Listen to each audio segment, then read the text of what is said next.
Assalamualaikum warahmatullahi wabarakatuh. Selamat malam, salam bahagia, salam anti narkoba. Selamat malam, salam anti narkoba. Kita dari Kementerian Center Anti Narkoba malam ini kita akan coba ngobrol-ngobrol seputarannya masalah advokasi non litigasi. Ya, selamat malam Bang Ali. Selamat malam. Kita bisa berdiskusi sama-sama mencari solusi terbaik buat organisasi kita Tentara. Ya, ini saya mau ngangkat topik masalah advokasi non litigasi. Artinya di sini topiknya, maksud saya advokasi non litigasi di sini pihak penegak hukum, dalam hal ini penyidik atau polisi dan penuntut atau jaksa penuntut umum tetap menjalankan aturan hukum, tetap mereka di atas rel. Kita mengadvokasi non litigasi di sini bagaimana hak-hak daripada tersangka itu dipenuhi. Proses pengadilan penuntutan tetap berjalan. Yang kita hanya ingin bantu adalah kita menyiapkan bahan pertimbangan hakim ketika divonis nanti, vonisnya adalah vonis rehab. Nah, itu dulu Bang Ali. Masa dulu. Kira-kira mereka yang betul-betul korban dari penyalahgunaan narkotika itu, mereka harus disembuhkan, baik secara fisik maupun secara medis dan juga secara sosial. Sebab apa, kita nggak tahu, siapa tahu potensi mereka sebenarnya ketika mereka terbebas dari narkoba, mereka mungkin ahli IT yang kekinian ya, mungkin mereka ahli bisnis atau mereka ahli di bidang apapun. Ya, memang saya kalau untuk pemakai kan korban sindikat yang terorganisir dari sindikat narkoba. Jadi kalau misalnya dia masih bisa dibina dalam rangka perbaikan buat dia sendiri ya, karena dia pasti punya keluarga juga, punya anak, punya istri, dan punya masa depan. Nah, itu yang harus dipikirkan juga, karena kalau untuk dipenjarakan, saya pikir penjara kita udah nggak muat di Indonesia. Iya, akhirnya over capacity kalau mana-mana, itu yang terjadi. Selain itu juga hanya membuat sang korban menjadi lebih pintar, dan tadinya korban hanya mengguna, besok keluar dari penjara bisa dia menjadi pengedar, bisa jadi bandar, karena bahkan bisa merakit narkoba sendiri. Wah, nah, bisa ya? Itu yang harus kita waspadai, jangan sampai menjadi naik kelas dia. Jadi jangan sampai ada MLM di dalam dunia Itu penyalahgunaan narkoba. Setuju saya. Terus saya tanya nih, ngobrol-ngobrol, kita sepakat nggak bahwa pengguna narkoba ini bukan pelaku tindak pidana kriminal, tetapi pengguna narkoba ini adalah korban dari penyalahgunaan narkoba. Mereka ini korban. Artinya ketika korban, mereka harus ada solusi. Negara harus ada solusi. Dalam hal ini, dia harus disembuhkan. Kalau dia bukan pelaku tindak pidana kriminal, memang undang-undang narkotika kita mengatur bahwa yang disebut pengguna itu, contoh, sesuai dengan SEMA nomor 3 tahun 2011, ganja itu maksimal 5 gram, sabu maksimal 1 gram, ekstasi maksimal 8 butir. Kalau sudah di atas itu, berarti dia bukan untuk pakai sendiri, berarti dia untuk ngedarin. Surat edaran Mahkamah Agung ini bukan produk hukum. Surat edaran Mahkamah Agung ini sifatnya surat edaran, artinya menjadi bahan pertimbangan hakim untuk memutuskan. Jadi kalau di kepolisian ada surat STR, surat telegram rahasia, saat Pak Anang Iskandar menjabat sebagai Kabareskrim. Di situ diskresi, polisi punya diskresi bahwa kalau sudah dia tergolong tadi ya barang bukti ya, kita ngomongnya ketika ditangkap barang bukti sabu maksimal 1 gram, ganja maksimal 5 gram, ekstasi maksimal 8 butir, itu di asesmen.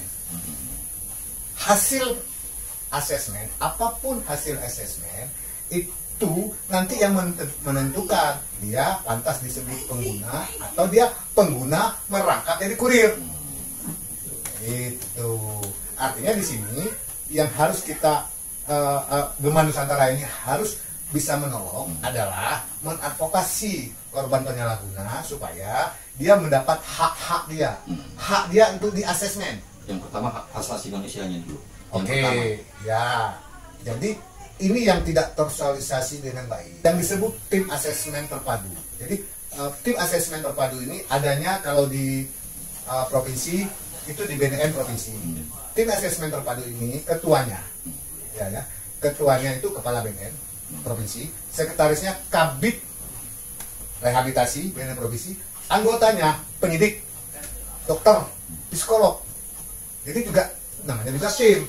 Hasil resume daripada tim asesmen terpadu ini, kalau dia pengguna ini diberikan kesempatan untuk di asesmen, hasil resumenya ini diserahkan kembali kepada polisi.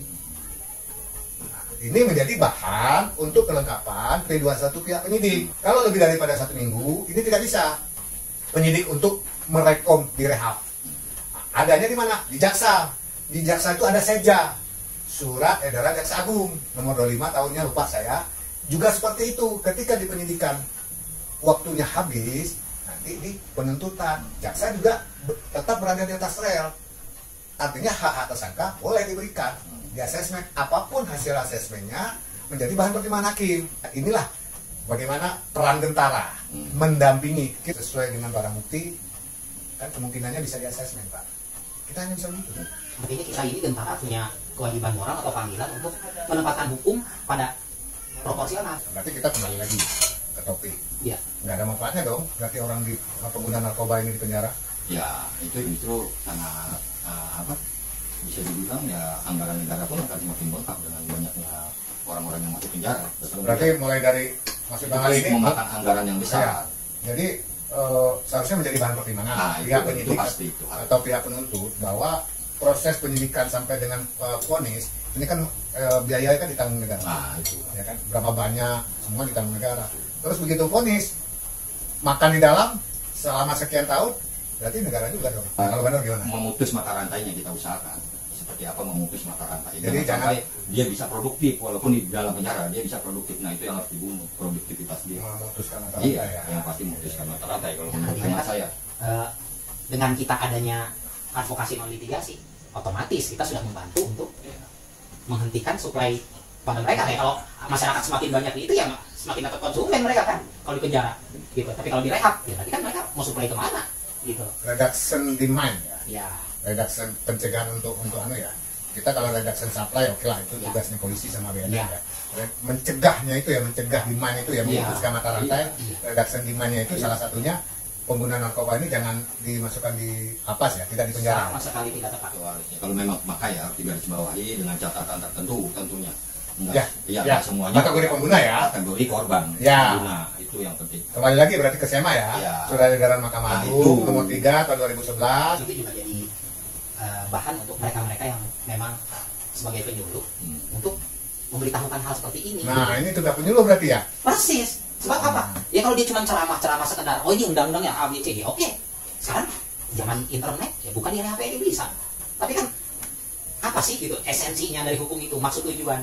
Ya itu salah satunya kejadian-kejadian seperti ini harus bisa disampaikan oleh mereka-mereka. Bang Ali dengan latar belakang wartawan kan luar biasa ini bisa menyampaikan P4GN masalah pencegahan. Ya, karena ini menurut saya kita mendukung langkah-langkah aparat penegak hukum dalam rangka pemberantasan narkoba di tanah air. Wah, salut kita dengan gerakan-gerakannya Polri ya, yang lebih harus mengutamakan bidang pencegahan. Nah, dalam pencegahan ini kontribusi negara memang dituntut buat mencegah agar para generasi muda kita mengetahui bahayanya narkoba hingga dia bisa menghindari sebelum dia menjadi korban. Nah, itu menurut saya itu lebih penting. Ya, berarti ya sisi penyuluhan ya. Nah, itu P4GN-nya harus kita gencarkan. Seperti program BNN memang saat ini setahu saya sedang mengerjakan P4GN. Nah, itu harus kita dukung total agar generasi kita tidak terjebak pada penyalahgunaan narkoba. Kalau kita kembali kepada Undang-Undang Nomor 35 tahun 2009, masyarakat mempunyai hak dan kewajiban dalam rangka pencegahan, pembatasan, penyalahgunaan dan peredaran gelap narkotika. Masyarakat mempunyai kesempatan yang seluas-luasnya. Nah, ini menarik sekali ya. Satu hak dan kewajiban sebagai masyarakat. Satu lagi kesempatan yang seluas-luasnya. Nah, kita sebagai bagian dari masyarakat, ya berarti harus mendukung ya. Ya, itu pasti. Apalagi kita sebagai lembaga, apalagi Gentara sebagai lembaga yang peduli narkoba, tentunya ini menjadi momen yang sangat bagus untuk menggerakkan organisasinya untuk berkiprah membantu BNN bagaimana bisa menyadarkan generasi muda tentang bahaya narkoba itu. Narkotika ini kan bukan hanya memakan korban orang tua ya. Di beberapa tempat juga yang kita lihat anak SD juga sudah kena. Yang memprihatinkan lagi narkoba sudah sampai ke pelosok desa-desa. Nah, ini yang harus dicegah menurut saya. Desa ya? Itu sampai ke pelosok desa itu kan, aduh luar biasa itu memang. Kasihan ya. Yang menjadi korban akhirnya apa? Orang tua ditekan agar mengeluarkan duit buat beli narkoba dengan menjual apa tanpa diketahui orang tua. Nah itu akhirnya kan bisa lari kriminal. Tapi kalau misal kita cegah generasi muda ini tidak terjebak dalam penyalahgunaan narkoba itu, ya kita harus fokus pada PMK4G. Ya, pencegahan ya. Bidang kita sebagai masyarakat pencegahan ya. Biarlah bagian pemberantasan urusan BNN sama polisi ya. Keterikatan yang erat, pencegahan. Tadi juga kemudian kita juga ada di advokasi non litigasi. Kemudian kita dorong juga terjadinya rehabilitasi. Kalau kita sepakati bahwa ini kita kuat, ya nampaknya program pemerintah Desa Bersinar itu kita bisa terlibat proaktif di sana. Kita percayakan bahwa ya mereka saudara kita kok. Tapi yang diperlukan dalam PMK4G ini penyuluh-penyuluh handal, penyuluh-penyuluh yang memang memiliki kompetensi. Jadi penyuluhnya betul-betul menguasai materi. Itu Pak Putra. Ini peluang. Jadi Gentara harus menciptakan itu. Peluang. Harus menciptakan penyuluh-penyuluh yang memang penyuluh handal. Peluang untuk kita adalah itulah. Di tingkat desa itu kan ada Karang Taruna. Gentara bisa. Kita bisa bersinergi dengan mereka. Atau Sehingga bahkan atau pramuka ya? Iya. Bahkan seperti itu pun bisa kita gandeng mereka ya. Kita gandeng mereka. Gentara bisa gandeng Iya. Karang Taruna Dan sama. mereka bisa jadi kader penyuluh anti narkoba itu. Jadi Karang Taruna kita nggak terlalu capek ya kalau kita mendidik Karang Taruna atau LNK itu kan ya LNK lagi. Kelurahan. Ya, ya, pramuka itu kan di mana-mana sampai tingkat budeknya sampai tingkat desa. Saya yakin ulama-ulama, ustadz-ustadz dari dai pasti mendukung.